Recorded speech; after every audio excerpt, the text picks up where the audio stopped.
conference call hosted by IIFL Capital Services Limited. As a reminder, all participant lines will be in the listen-only mode. There will be an opportunity for you to ask questions after the presentation concludes. Should you need assistance during this conference call, please signal an operator by pressing star then zero on your touchtone phone.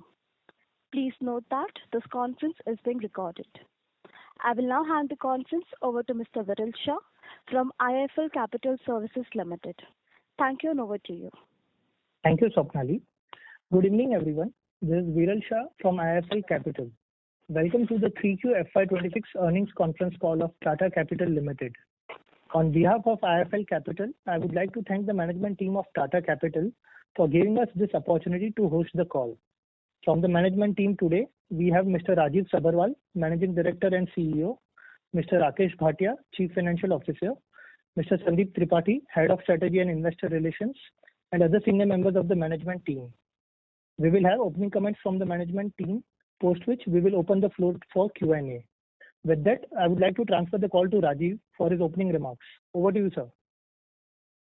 Thank you so much, Viral. Good evening, everyone, and thank you for joining us for our Q3 FY26 earnings call. This is our first call in the new year, so wishing all of you and your family a very happy and a prosperous 2026. This is also our second call post-listing, and we appreciate your continued trust and support. Our financial results and investor presentation are now available on the NSE and BSE websites. I'm joined today by Tata Capital's senior management team with me. I will begin with a brief macroeconomic overview, followed by a discussion on our performance for the quarter, after which we'll be open for questions. India remains one of the fastest growing major economies despite global volatility from both trade policy and tariff uncertainties. Against this backdrop, GDP growth of 8.2% in Q2 highlights strong domestic demand and resilient fundamentals, creating opportunities for well-capitalized players. In December 25, RBI reduced the policy rate by further 25 basis points to 5.25%, marking a cumulative 100 basis points reduction in this fiscal year. This calibrated easing was underpinned by sustained moderation in inflation and reflects RBI's assessment of a durable disinflationary trend while maintaining a strong focus on financial stability. RBI has reiterated its data-dependent and vigilant stance and continued active liquidity management to ensure orderly transmission and stable funding conditions. Credit growth has been on a slightly increasing trend during Q3, led by the retail and the MSME segments, with improved asset quality and resilient profitability across the system. RBI also mandated weekly collection and maintenance of credit information, which will enhance borrower visibility and speed up underwriting. I personally believe this is a very significant step and will hold us very well in the long run on credit quality. At the same time, the rollout of new labor code aims to simplify compliance and promote formalization despite some near-term cost impact. Overall, business sentiment remains constructive, supported by improving consumption, steady industrial activity, and a gradual revival in rural demand. Retail loan growth is expected to remain steady, driven by the auto segment, while housing finance will continue to be a key contributor with some moderation due to high base. Looking forward, we remain cautiously optimistic that a consumption-supportive and a tax relief-oriented union budget would further bolster discretionary spending, particularly in the retail segment, supporting sustained credit growth.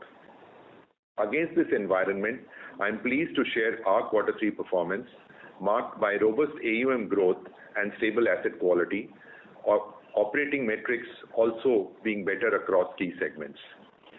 I'll highlight the quarter's key numbers from the investor presentation and cover financial performance on both a consolidated basis and excluding Motor Finance, which is the business of Tata Motor Finance, which we merged into Tata Capital.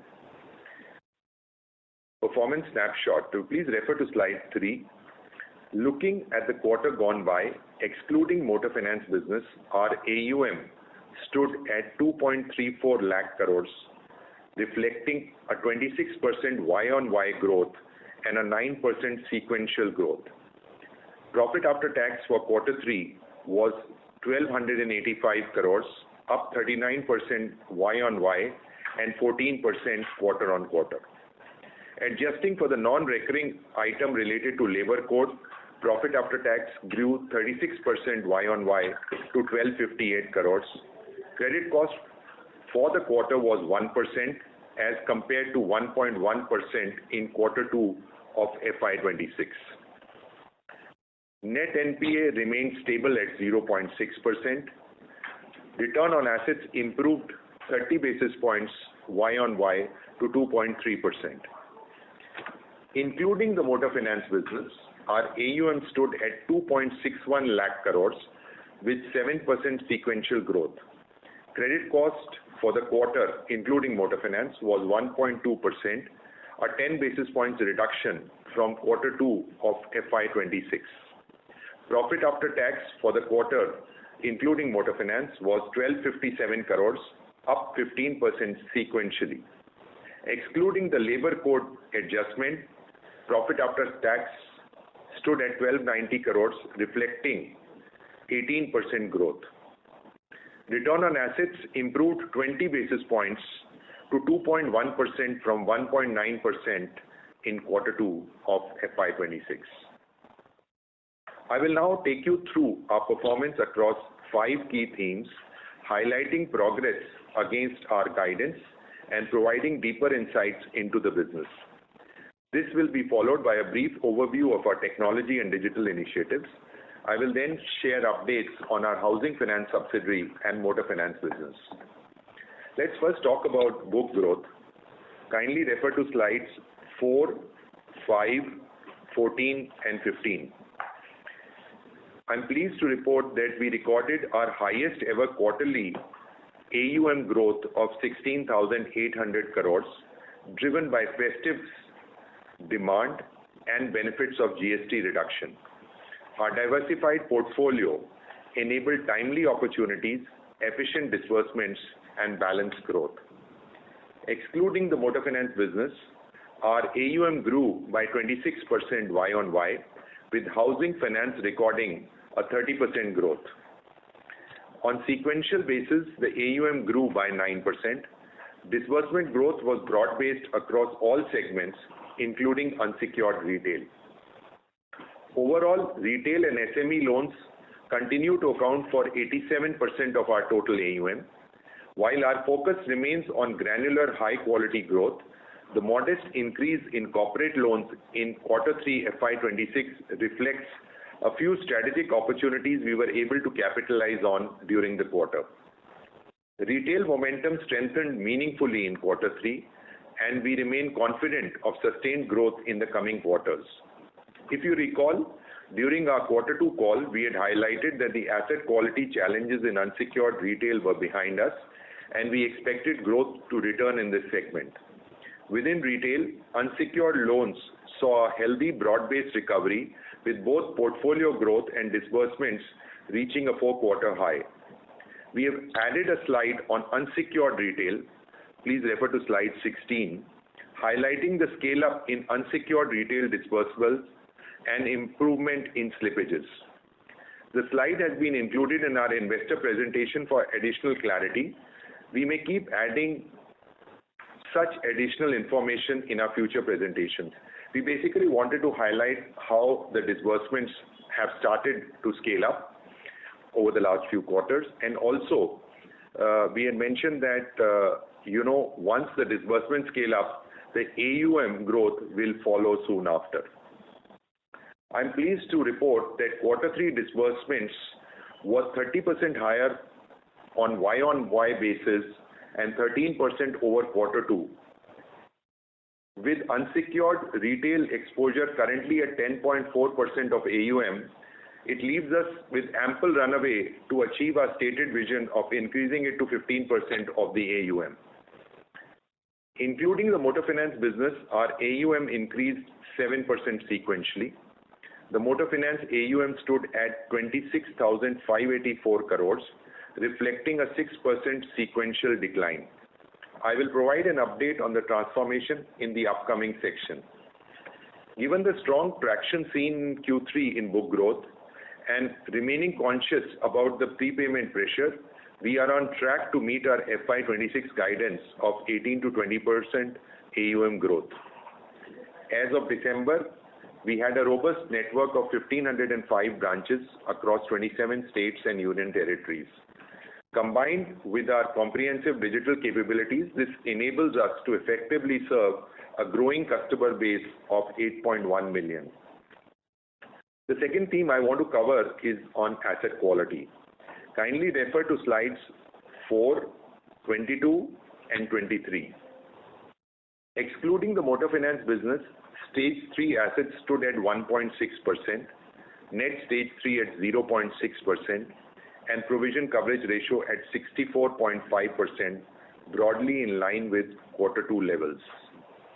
Credit costs declined to 1% for the quarter, reflecting a 10 basis points improvement over Q2. We witnessed lower slippages during Q3, including in the unsecured retail segment, and this improvement is expected to translate into a better Stage 3 metrics over the coming quarters. The marginal uptick in Stage 3 within the unsecured retail is expected to normalize as disbursement momentum has returned and portfolio growth resumes. Including the motor finance business, Stage 3 assets were at 2.2%, net Stage 3 at 1%, and provision coverage ratio at 53.6%. Again, largely unchanged from Q2. Credit costs improved by 10 basis points to 1.2% during the quarter. Slippages have moderated here as well, and the increase in Stage 3 is primarily attributable to the ongoing degrowth in the motor finance book rather than any incremental stress. Overall, asset quality remains robust, coverage levels are strong, and credit costs continue to trend downwards, underscoring the resilience of our portfolio and keeping us well on track to meet our FY26 guidance on credit costs. The third theme I want to touch upon is cost of funds. Kindly refer to slide 34. Our funding profile is well diversified and competitively priced, providing a strong foundation for growth. We maintain an optimal borrowing mix through a disciplined ALM framework, effectively managing liquidity and refinancing risks. Supported by our strong credit ratings, we have access to a broad and a diversified lender base across banks, capital markets, and institutional investors, both in India and overseas, enabling us to secure funding at competitive terms. The benefits of the policy rate easing are flowing through steadily, and cost of funds are declining each quarter since the start of this financial year. For Q3, overall cost of funds stood at 7.2%, down 14 basis points from Q2. The next theme I want to cover is margins. We continue to operate in a stable NIM plus other revenue corridor, with NIM for Q3 at 6.6%, up 14 basis points versus Q2, including a 17 basis points contribution attributable to the proceeds from the IPO.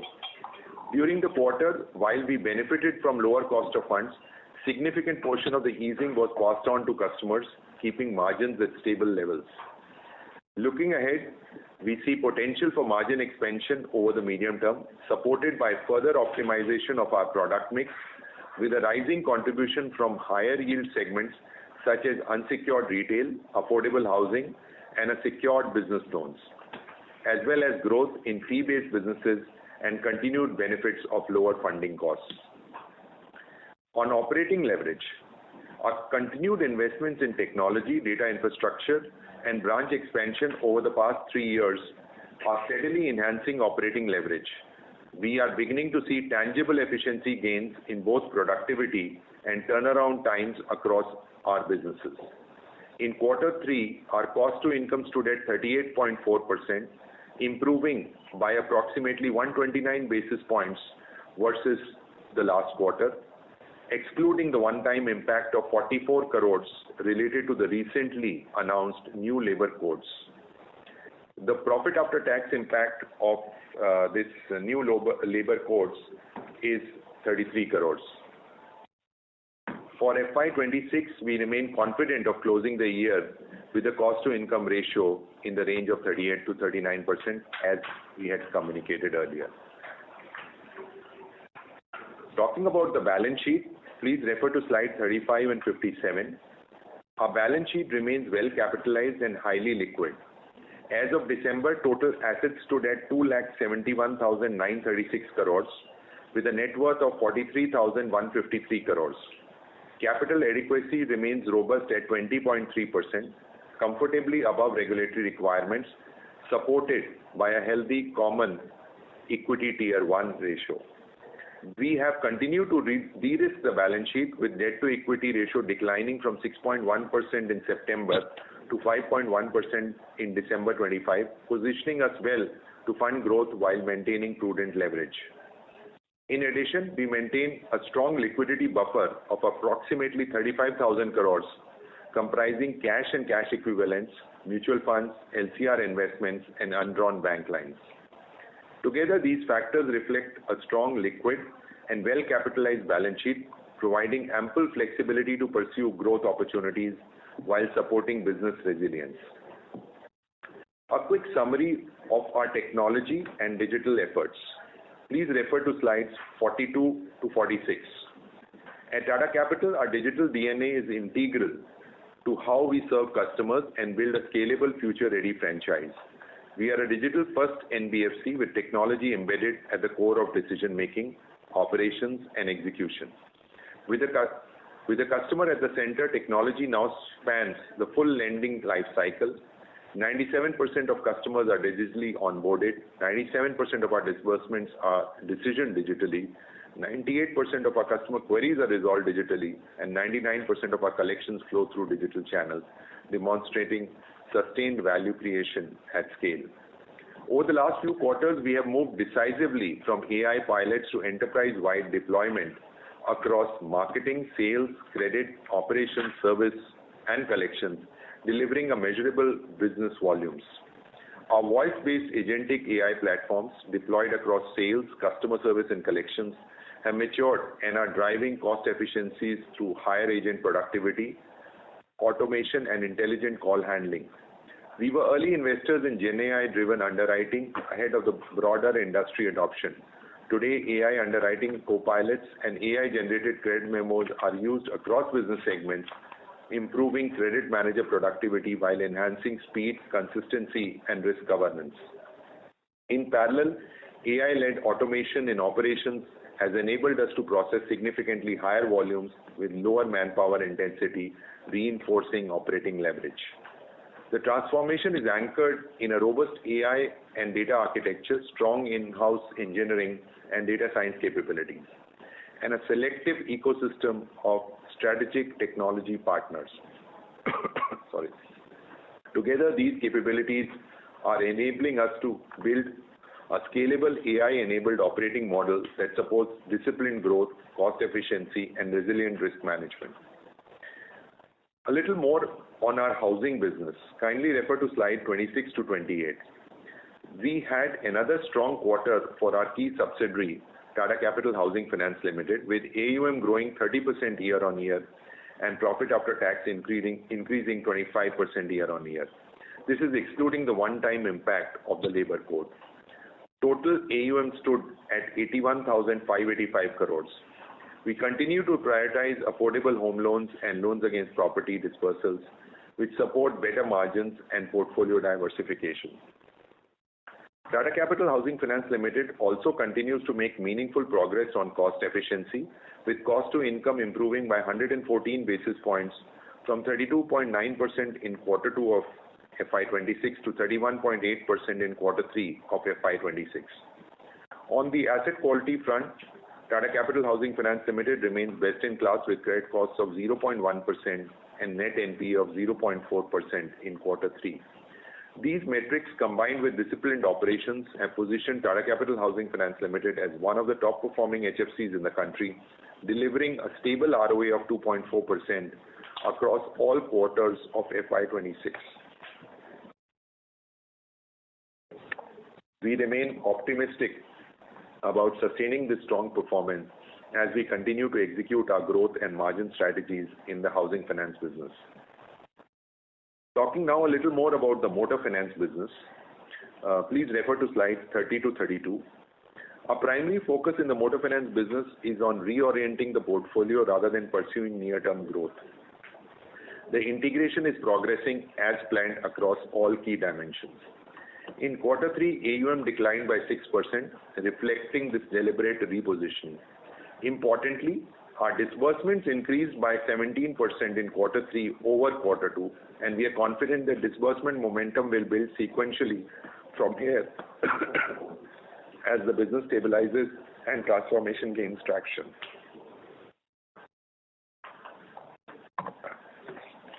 The commercial vehicle market showed strong growth driven by GST reforms, logistics expansion, infrastructure activity, and rural recovery, creating favorable conditions for CV sales. While benefiting from these trends, we are transitioning from a captive model and reshaping the CV finance mix to align with the evolving ecosystem and improve risk-adjusted returns. We are making strong progress on motor finance transformation.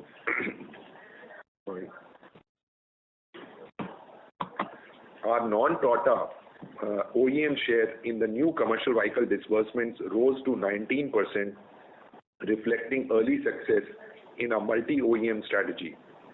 We have realigned the product mix by increasing used commercial vehicles and LCVs while reducing heavy commercial vehicle exposure. The credit costs have declined with fewer slippages, supported by tighter risk controls.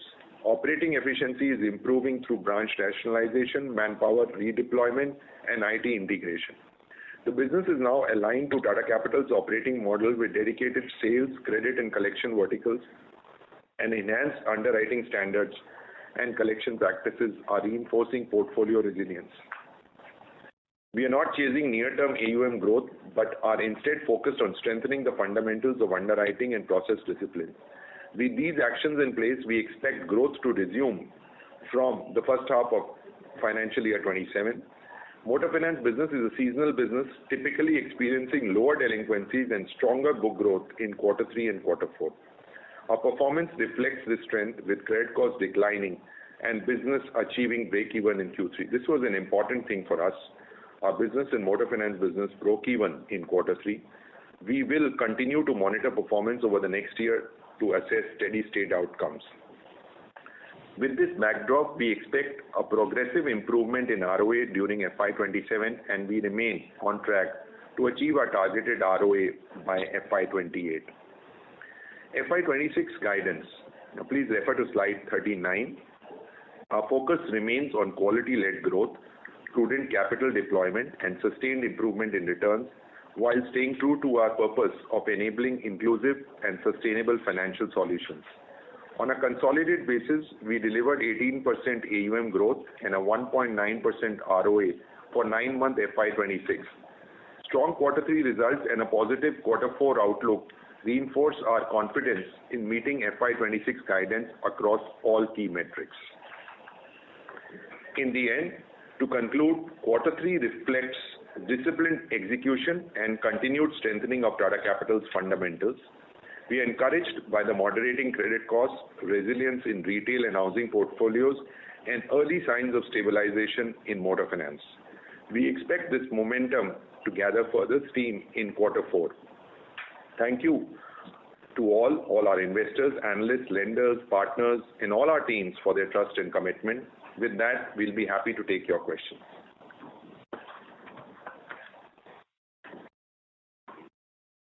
Thank you very much.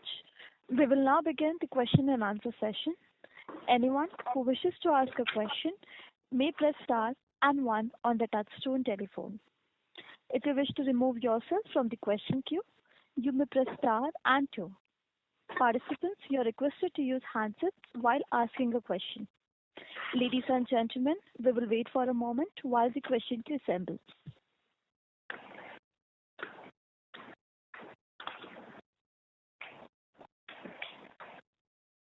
The first question is from the line of Raghav from Ambit Capital. Please go ahead. Hey, hi. Thanks for the opportunity and congrats on your results. I have two questions. One, I see that there is an increase in the home loan stage 3. I just wanted to understand which segment is this coming from? Is this the affordable piece or the prime home loan? That's the first question. And I have another question. Yeah, why don't you go ahead, Raghav, for Okay. the second question. In the motor finance business, I see that you have about 5,300 employees. I just wanted a function-wise breakup of these employees, like how many are in sales, how many are in credit and collections, and so on. Those are the only two questions that I have. Yeah. So on the home loan, Raghav, there has been a very marginal increase of around 2-3 basis points. So on the rounding of it shows an increase. We have not seen any stress in the home loan portfolio. Slippages also have been very minimal and well controlled. The housing book is very robust in this quality, and you can see from all asset quality metrics, it's just a very marginal 2-3 bips increases on the rounding of which is taken to 0.8%. Yeah. So actually, because of rounding off to a 1 decimal point, Yeah. it is showing 10 basis points. 10 basis point, but it is significantly lower than that. Yeah. The other question was on the breakup of the employees in the motor finance business, 5,300, across credit collections and sales. Yeah, we'll give you the breakup just a minute.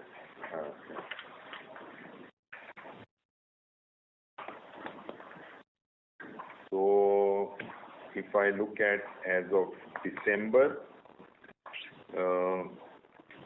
we have approximately. So there are around 5,276 people in the motor finance vertical, out of which I think around 95% are in sales and collections, and 3 to 4% in credit, and rest in operations. Yeah, that's right. Yeah. So you're saying 95% are in sales and collections, is it? Yeah, about 84% to just a minute. I'm adding operations. 2, 3.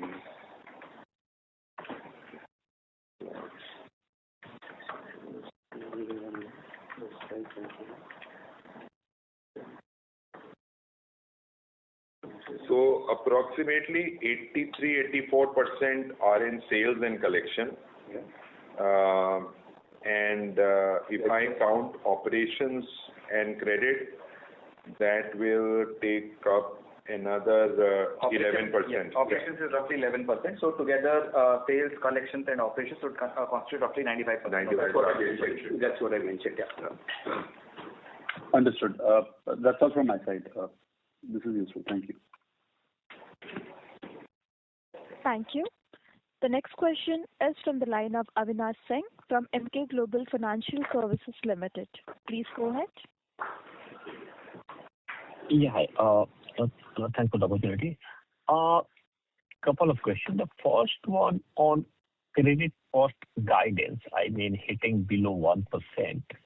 So now, if we were to look maybe, say, 1-2 years from here onwards, your credit cost in motor vehicle finance, that's, currently 10% of your book may remain so, will of course improve a lot. But then we will have with a bit of, I would say, seasoning or reversal in, or home finance book, whatsoever low number. But of course, there will be some bit of a pickup from where it was, till last year, even from here.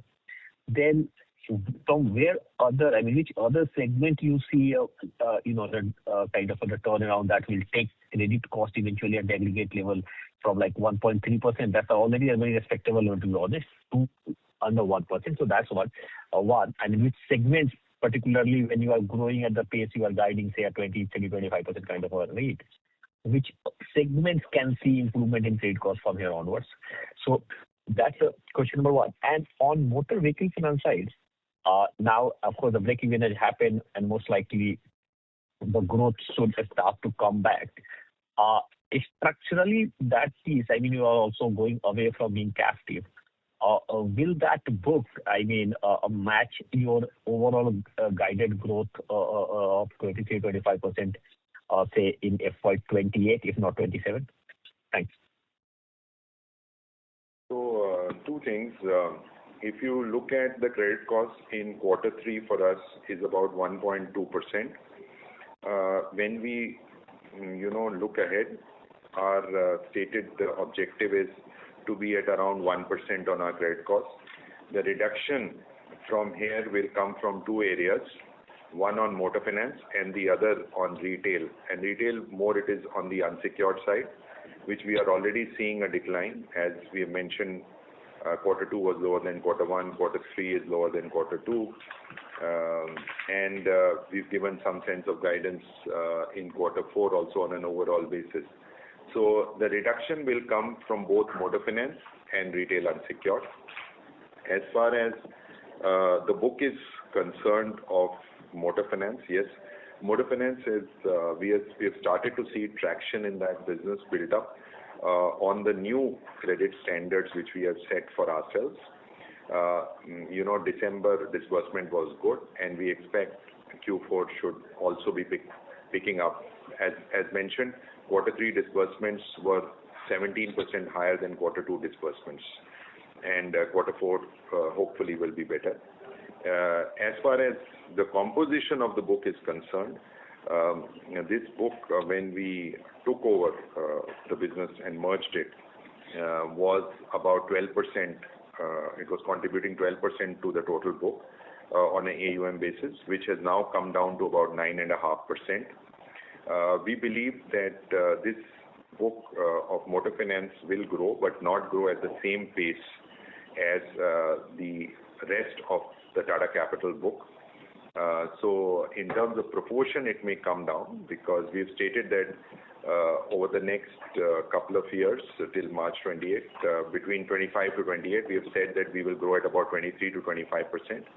We are sticking to that guidance, and since motor finance will grow at a slightly lower pace than that, that proportion may come down to about 7 to 8%. Yeah, so quickly on motor finance piece, just like now you're also going into open market incrementally. So how is your sense? There have been a kind of, I would say, mixed data point and talks around the long-awaited MHCV cycle recovery, where some commentary suggesting that, okay, after many years of muted, there is a growth bouncing back for many regions. So how do you see overall sort of that segment of growth? Are you experiencing growth returning, or is it still sort of a bit mixed? No, clearly we are seeing growth returning. The GST cut was a significant cut, brought down vehicle prices in a big way.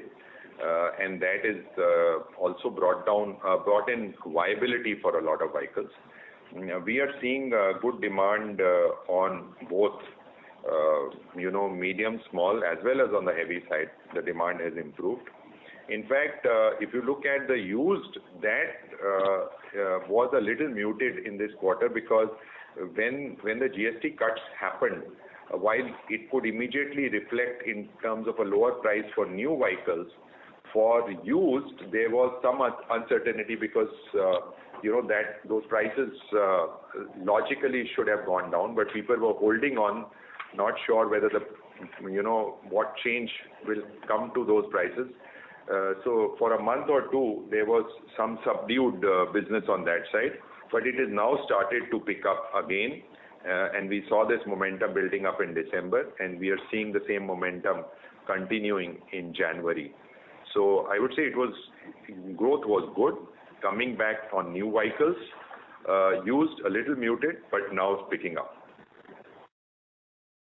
Got it. Thank you. Thank you. The next question is from the line of Nischint Chawathe from Kotak Bank. Please go ahead. Hi, this is Nischint from Kotak Securities. Congrats on a good set of numbers. I actually have 2 or 3 questions. One is on loan against property. What's giving you confidence for such high growth in this business? I have 1 or 2 more questions I'll follow up. No, this business, we have seen this business for a very long period of time within Tata Capital. We have seen this business for now about 14, 15 years. And the team which manages this business has over 22 years of experience. I've seen this business for about 25 years or so. As long as you've got your valuations right and you have funded it based on the cash flows which the borrower has and not relied only on property as security, this portfolio has continued to deliver. And we are seeing the same trend here. We are not seeing any increase in delinquencies or any challenges on bounce rates happening in this business. So that is what is giving us confidence. Basically, we've got vintage data on ourselves, plus the people who've seen this business for a much longer period of time. We have got dedicated credit team for this business, and that is what gives us confidence. Is it something that you are gaining market share, maybe some other players or banks are slowing down, or is it something that the market itself is growing at 35-40%? I think very tough to get market numbers on this, but when we talk to leading players in this industry, everybody is showing a strong growth in this business. Sure. Similar on what also happened, Nishin, what also happened when some bit of people went conservative on the unsecured side.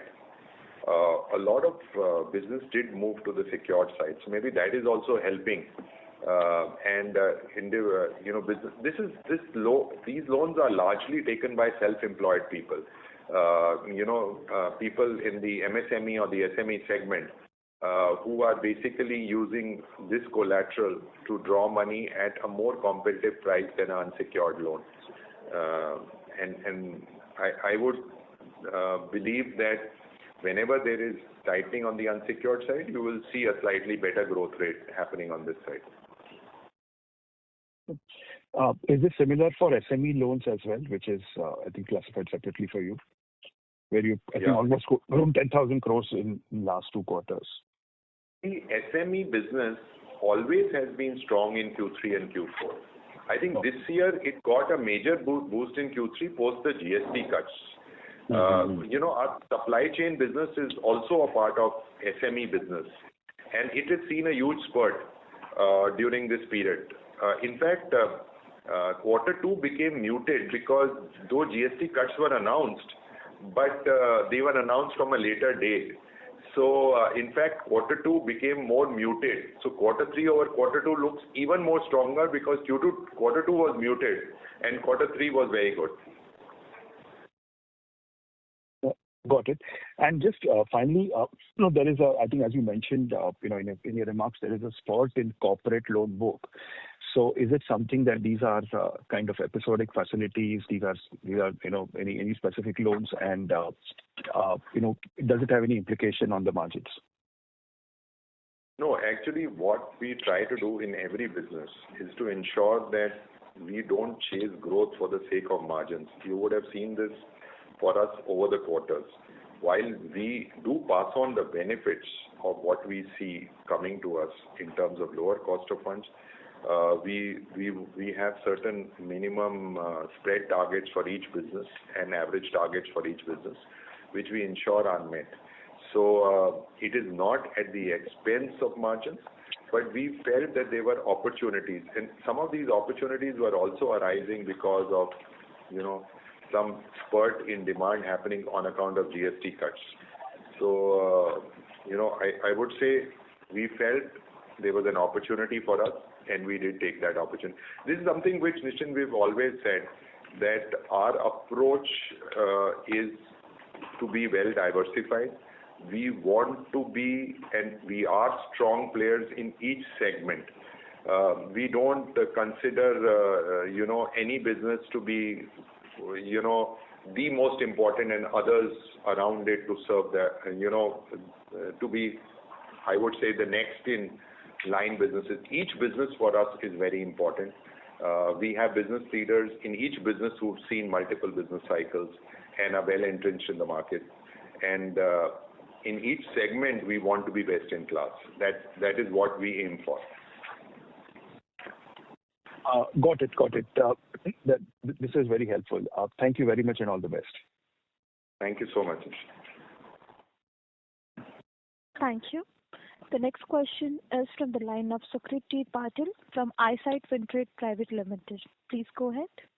Good evening to the team. I have two questions. My first question to Mr. Rajiv is, as Tata Capital is on this momentum, how do you see the company balancing expansion with asset quality? Over the next 2 years, what opportunities do you see mostly in terms of digital transformation, customer experience, and financial inclusion? How will Tata Capital differentiate itself against the peers in the NBFC space? That's my first question. I'll ask my second question after this. Thank you. So, as we've always stated, Sukriti, that for us risk comes first, and that's embedded clearly in every business leader's mind, as well as how he knows he or she will be evaluated. We will never chase volume at the cost of asset quality, and this will be our strategy going forward too. If we find in any segment there is a challenge, we will pull back, set things right rather than chase growth. We will not try to use denominator as a means to lower our ratio. That is not what we do. In terms of digital transformation, I think digital is key to what we've been doing. In the past few years, we have digitized all asset journeys for ourselves. We've embedded digital in every actually functions within the organization. Going forward, I think the bigger benefit to us will come from this early adoption of AI and Gen AI, which we have done. We have spoken about our projects which we have implemented in these areas. The good part is the ones which have gone into production are showing us good signs in terms of the benefits which they can create. And equally importantly, we've identified new areas in which we want to invest in this area, and we are working on the same, which hopefully should see the light of the day during the following financial year. Thank you. My second question is to Mr. Bhatia. With profitability improving and investments in technology underway, how are you planning to build on this success while keeping the margins healthy? As new products and platforms scale up, what steps are you taking to ensure financial strength and efficiency so that the growth remains sustainable and profits remain on a higher end? Thanks.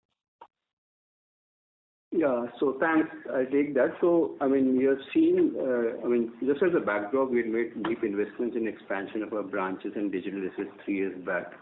And we've seen the benefits of that coming into our operating leverage. If you see cost-income ratio across businesses has been coming down Y&Y sequentially also.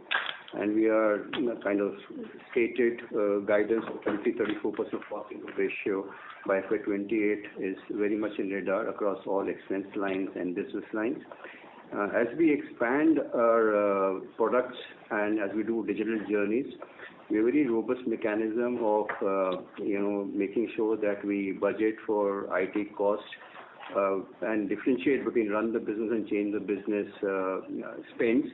And we also look at optimizing each spend in terms of whether it brings in customer efficiency, operational efficiencies, and also helps us to remove tax as far as customer deliveries are concerned. So with that, I think we kind of look at each business and each trade very carefully and make sure that each spend which we do on the IT and digital is returning something either on the customer delight side or reducing the operating leverage. Thanks for the guidance, and I wish the entire team best of luck for the next quarter. Thank you. The next question is from the line of Abhijit Tibrewal from Motilal Oswal. Please go ahead. Yeah, good evening, everyone, and thank you for taking my questions. Rajiv sir, first thing, just trying to understand, third quarter, obviously, there have been some tailwinds from the GST rate cut. I'm sure the festive season had its role to play. So are there any segments in vehicle financing where you have seen things tapering off in the months of December and January, and likewise on the consumer durable side, while we saw a good spurt immediately after the GST cut? How have things trended in the months of December and January?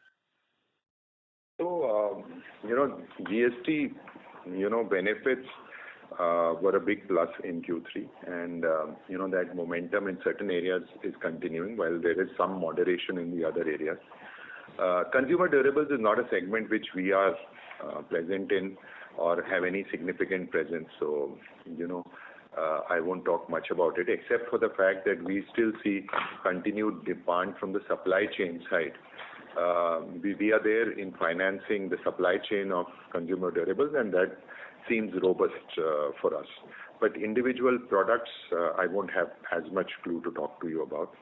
As far as the vehicles are concerned, we are seeing strong demand continuing in PV. We're seeing strong demand continuing in commercial vehicles.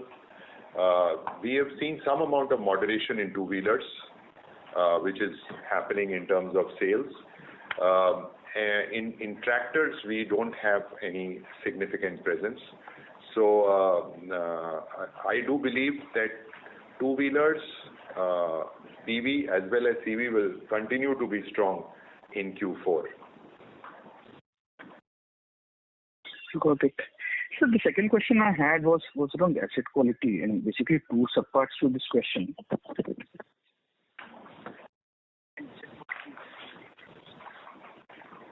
Mr. Abhijit, you are not audible. Am I audible now? Yes, please proceed. Yeah.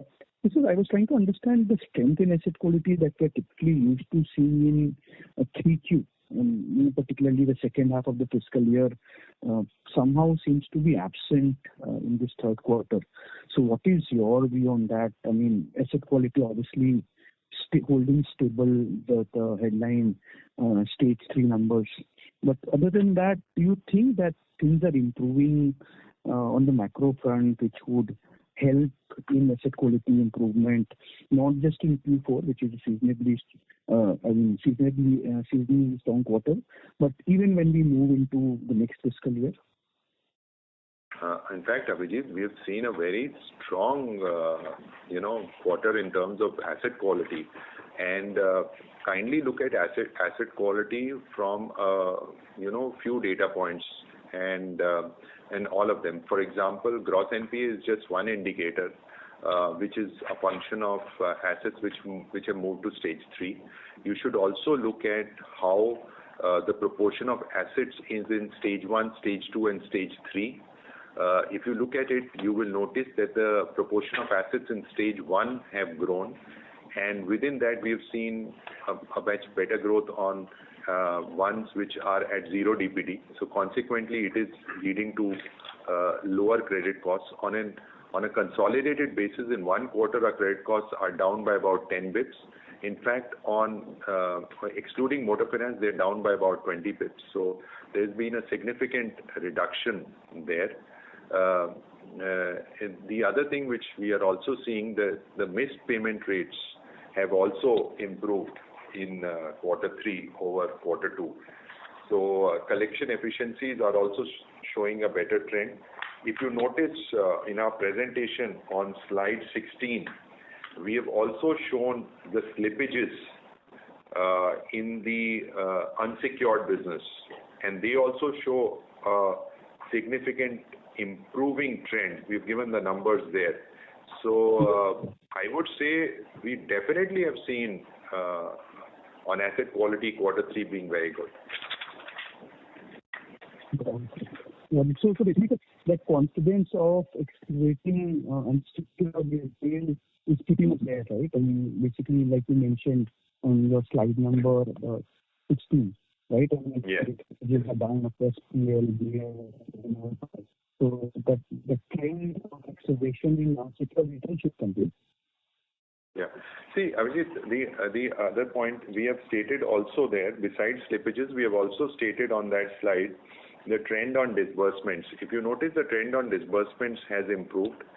There is a lag always between seeing that impact on AUM. So that impact on AUM will become visible in the next few quarters, and as the AUM grows, because disbursements precede AUM growth, and you will see AUM growth happening in the subsequent quarters, and as and when that happens, you will see the gross NPA ratio also dropping. Sorry to interrupt in between. Abhijit, your voice is not audible. Is it better now? Yes. Yeah. So the only last question I was going to ask, and we discussed it a while back, why there is such strong growth that we are seeing for us as well as for the industry. But the only thing which kind of I wanted to understand here is that, I mean, you remember just a quarter, 2 quarters back, we were talking about some stress in unsecured business loans. And then at that same point, we heard that a lot of unsecured business loans are now getting converted into LAP loans now, which is obviously good, a win-win for everyone, for the lender as well as for the customer, because a longer tenure product and lower rate. So I mean, what are your thoughts on this part? I mean, do you think this could really be the case, or do you think this is just organic demand coming in this LAP product? I actually am not able to get your final question. Sorry. Is the line still about? Your voice is somehow breaking off in between. Okay. If it's still breaking off, maybe I can take it offline. Okay. Thank you, sir. Thank you. Thank you. The next question is from the line of Himanshu Taluja from Aditya Birla Sun Life Asset Management Company Limited. Please go ahead. Thank you, sir. Thanks for the opportunity and congrats on the quarter. Just one question at my end. If I can just help me understand how has been the margin profile of the Tata Housing business, given I could not see the margins, but when I look at when the AUM growth is around 30%, your total net income growth is around 29%. Can you just help me how has been the margin profile, and how are you not seeing any competitive pressures, given you also have a prime book, both prime housing and the prime LAP, where one is rate transition is also there, and second, competitive intensity also remains high, and so overall, how one should expect these trends over the coming quarter? Yeah, that's it from my end. Thanks. So you're absolutely right. There is competitive intensity in this business, and more so it is there in the prime business. What we have seen over the last 2 quarters, let's say Q2, Q3, our margins have been stable at similar levels. So we did get some benefits of a lower cost of funds, but they have actually got translated into them being passed on to the set of borrowers. So to that extent, we've seen stable margins in this business. Competitive intensity remains high, but equally important is the fact that the market continues to grow and there are opportunities to lend. We are investing a lot more in the affordable market and also looking at expanding our distribution in those markets. So to that extent, we believe even if there is competitive intensity, we should be able to retain or improve margins. Okay, so one should expect your stable margins even in the coming quarters as well from this portfolio of housing. Yes, that's right. As Rajiv alluded, the growth is not just in prime, but also we are focusing on the affordable as well as micro housing. So, and all our branch expansions in the last 1 year have been in the affordable and the micro housing space. So, along with prime, we are looking at near prime, affordable, as well as micro housing to see that our margins are protected. This was Sarosh, who's the MD of the Housing Finance.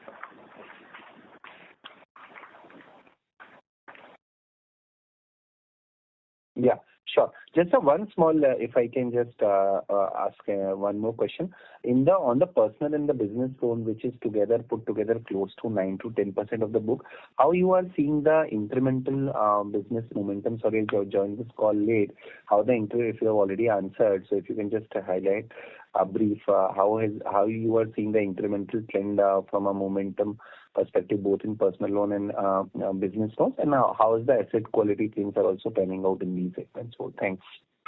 So, Himanshu, if you would just look at the slide 16 of our presentation, we have stated here the momentum which we have seen on disbursements.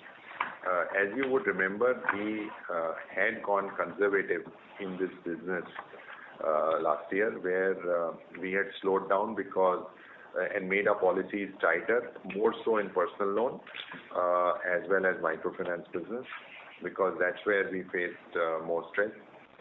However, as we had mentioned before, we started seeing things improving from Q2. So Q2 was better than Q1, Q3 was better than Q2.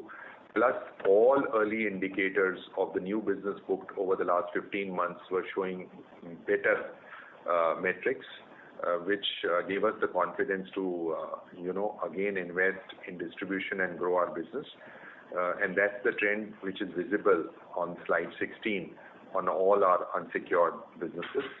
Parallelly, we also have seen slippages go down. That data also we have stated on that slide.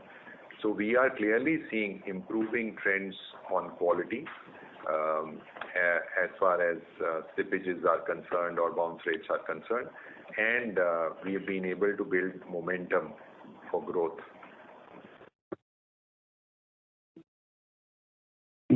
Sure. Thank you. Thanks a lot. Thank you. Thank you. The next question is from the line of Shubhanshu Mishra from Phillip Capital. Please go ahead. Hi, good evening. 3 questions. The first one is, what is the ME rates in personal loans and business loans? Second, what rate? FEMI, first EMI bounce rates. The second is on the housing piece. What is the LTV and the FOIR on prime, near prime, and affordable? And the third is, when we talk about this transformation in Tata Motors, the motor finance, my bad. The used vehicle presently that we have is of Tata Motors vintage, and when we're talking about new OEMs, non-Tata OEMs, this would be in commercial vehicles as well as passenger vehicles. That's a little hazy. If you can speak about that, the motor finance transition in these 2 aspects, it will be really great. Thanks. So when we talk about motor finance, we are referring only to the commercial vehicle business. And when we say that, non-Tata proportion for Q3 for new commercial vehicles is about 19%, it is all about commercial vehicles and not PVs. On the other point on motor finance was... the used vehicles in that is... used vehicles, yeah. So used vehicles as a proportion on Tata Motors was about 30% was their used proportion on their book. And we've tried to increase that proportion on incremental sourcing. And we were close to about 45-47% in Q2. In Q3, as I stated earlier, there is some moderation on that because we've seen a better demand in new vehicles consequent to the GST reduction and some amount of slowing down in demand in used in October, November, which is again picked up in December. And so going forward, we've stated that we will increase the proportion of used commercial vehicle in our total disbursements. As far as your question on FEMI is concerned, we have not stated FEMI numbers for product-wise, but I can only tell you this, that FEMI numbers have been coming down over the last, I would say 14, 15 months, we've seen gradual reduction happening because we had tightened our credit policies and increased the number of checks, which have helped us in getting the credit quality better, which is now showing in terms of lower slippages.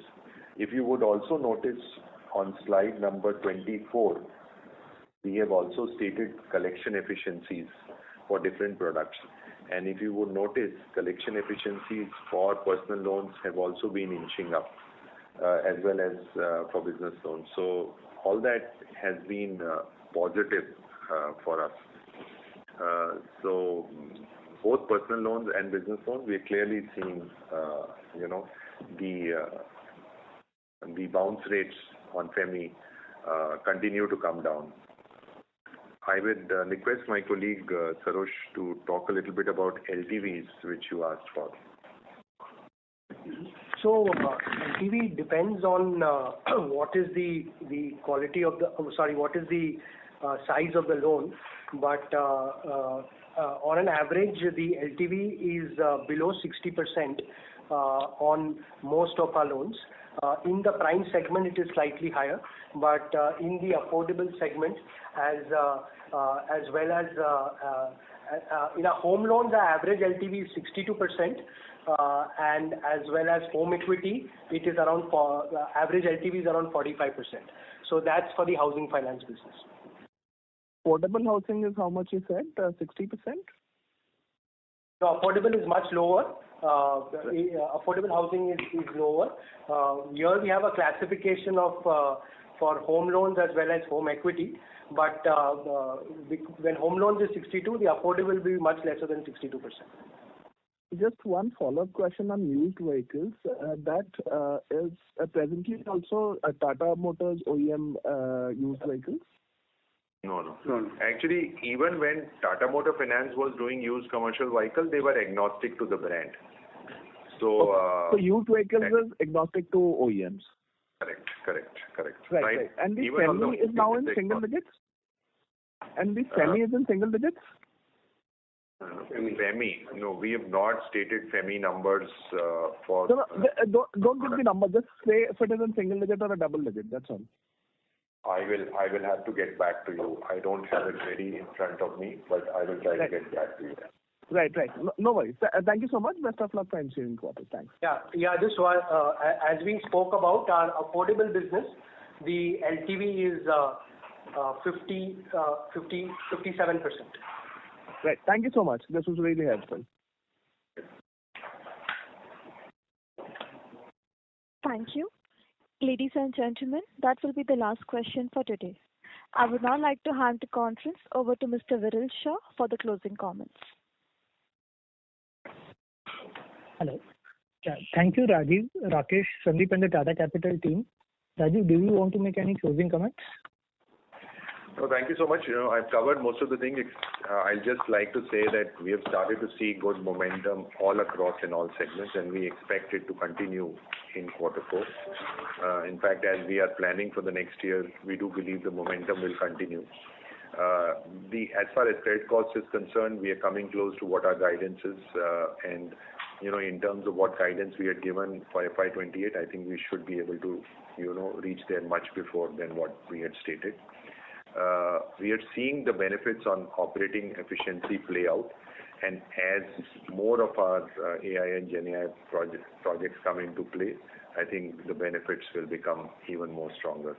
So we remain bullish as we move forward, and we would be performing as per what the guidance has stated.